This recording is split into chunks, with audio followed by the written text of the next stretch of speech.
অবৈধভাবে যখন আওয়ামী লীগের ভোট ক্যাশ করতে পারবে না, তখন তারা কি করবে জানেন? জামাতের একটা সূক্ষ্ম প্ল্যান বি আছে। এই প্ল্যান বিটা হচ্ছে এটা, মহিলাদের দিয়ে বিভিন্ন জায়গায় তারা কিন্তু বিভিন্ন ক্যাম্পেইন করিয়েছে, বিভিন্ন বাড়ি থেকে এনআইডি কার্ড কালেক্ট করেছে, বিভিন্ন নাগরিকের কাছ থেকে তার মোবাইল নাম্বার থেকে শুরু করে বিকাশ অ্যাকাউন্ট থেকে শুরু করে ব্যাংক অ্যাকাউন্ট সংক্রান্ত তথ্য কালেক্ট করেছে, যাতে খুব সহজে ভোটটাকে ম্যানিপুলেট করা যায়। এবং ভোটের যে সার্ভার, যেটাকে আমরা বলি বায়োমেট্রিক পদ্ধতিতে ভোট কার্যক্রম, এই বায়োমেট্রিক পদ্ধতির সার্ভার থেকে যে তথ্যগুলো তারা চুরি করবে, সেই কাজেই কিন্তু ব্যবহার করবে এই সমস্ত আইডি কার্ড, এই সমস্ত ব্যাংক অ্যাকাউন্ট ডিটেলস।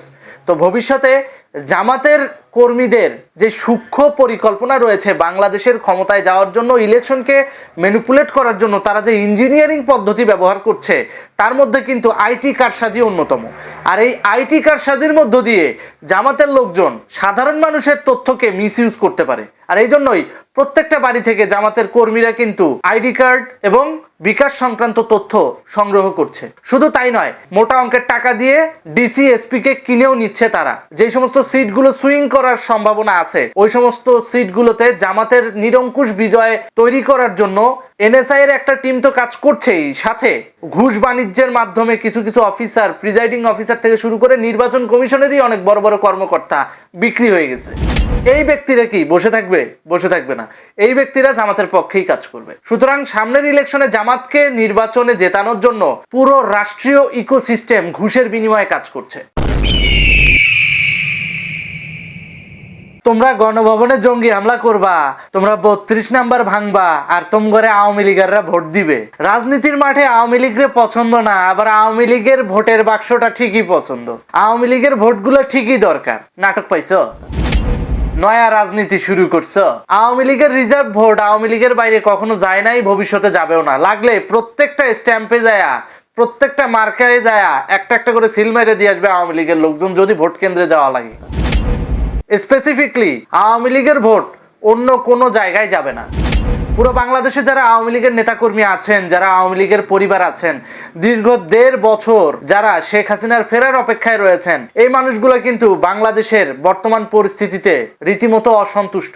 আর এই অসন্তুষ্টতার কারণেই তারা আওয়ামী লীগের বাইরে আর কোনো জায়গায় ভোট দেবে না। কেন দেবে না?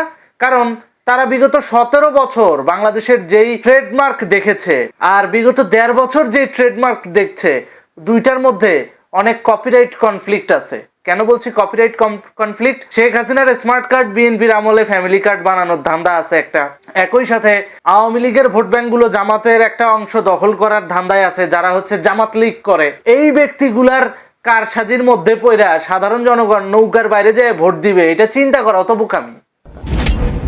অনেকে বলছে যে তোমরা আমার মার্কায় ভোট দাও, আমরা তোমাদের নিরাপত্তা দেব, আওয়ামী লীগারদের বলতেছে। এগুলো তো গাল গল্প, শুধুমাত্র ভোট নেওয়ার জন্য।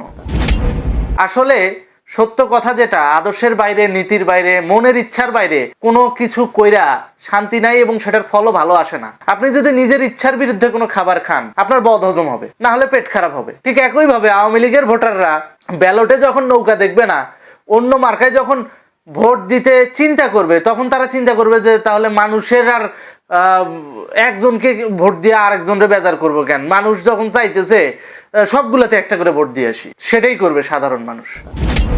কাউকে ফিরানোর দরকার নেই। আওয়ামী লীগের যারা ভোটার রয়েছেন তাদের উদ্দেশ্যে বলবো, আপনারা যদি সামাজিক চাপে পড়ে ভোট কেন্দ্রে যান বা যেতে হয়, তাহলে অবশ্যই কোনো প্রার্থীকে আপনারা না করবেন না, কারো মনে কষ্ট দিবেন না। প্রত্যেকটা মার্কায় একটা করে সিল দিয়ে আসবেন।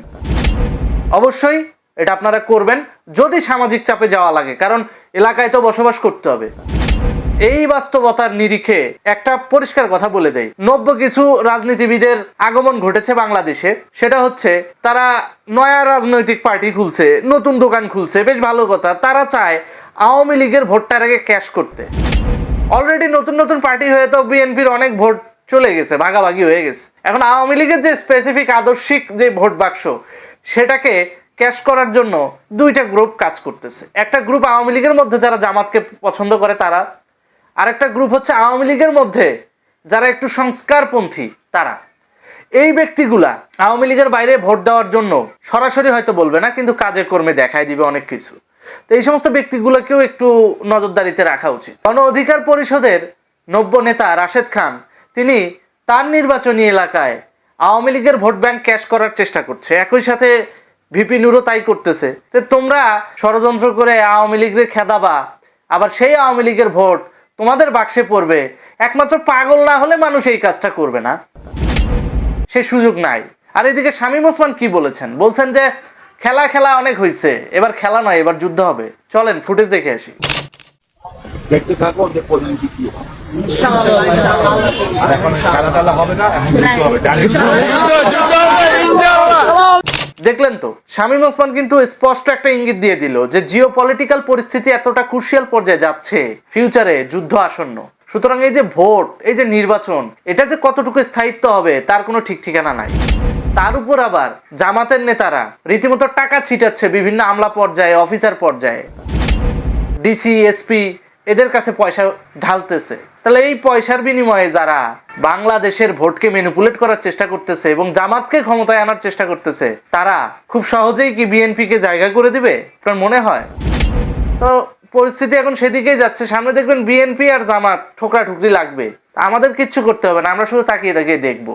দর্শক, আমরা আমাদের ভোট ব্যাংক যারা ওন করেন তাদেরকে বলছি, নৌকার ভোট নৌকার বাইরে যদি দিতে হয় তাহলে সবাইকে একটা একটা করে দিয়ে আসবেন, না হলে একজনকেও দিবেন না। ধন্যবাদ।